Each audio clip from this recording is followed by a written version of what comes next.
Sakenya inni rakkate waraabee isaanii ilmoo naaqa bija'aa jaan bakkumatti rakkatan rakkoo ta'e mootummaan naggaadeedha qabe naggaadeenis gabaree ganda jirtu qabe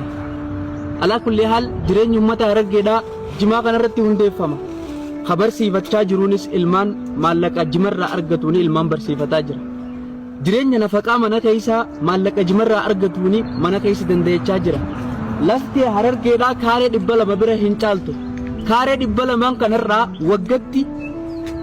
yeroo 3 yeroo 4 gurgurata jimaa kiiloo takkittiin sanuu gabareen hiitee gurgurtuu waan ajaa'ibaati yeroo magaalaa dhufu kiiloo takkitti irratti magaalaati irra kiiloo takkitti warra magaalaa irratti birrii 35 oliitu magaalaa awwadaa qofa irratti kafalama kaarramarraa yeroo deemus akkasitti kafala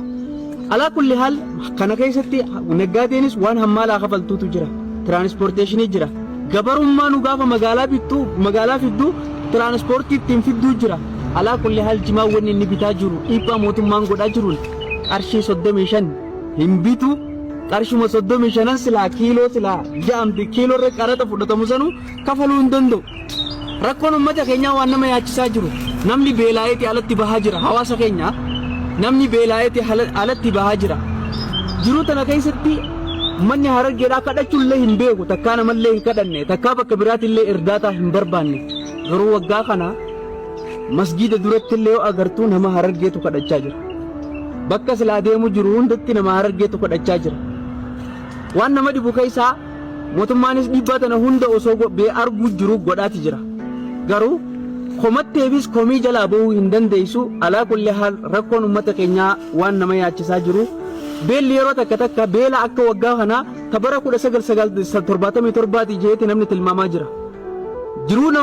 namni wal dheeysaati jira rahmatuma rabbiitiin gaa laa taqnatu min rahmatillaa jaan rahmata rabbiitirraa garaa hin murannu waan ta'eef yoo ta'e malee namni hedduu beelaawaa jira qaamni fala jimaarratti godhuu danda'u yoo jiraate rakkoo ummataa kana dubbachuu danda'uudhaan falli jimaarratti akka kaayamu isin gaafanna kabajaadhaan. Assalamu alaikum warahmatullahi wabarakatuh.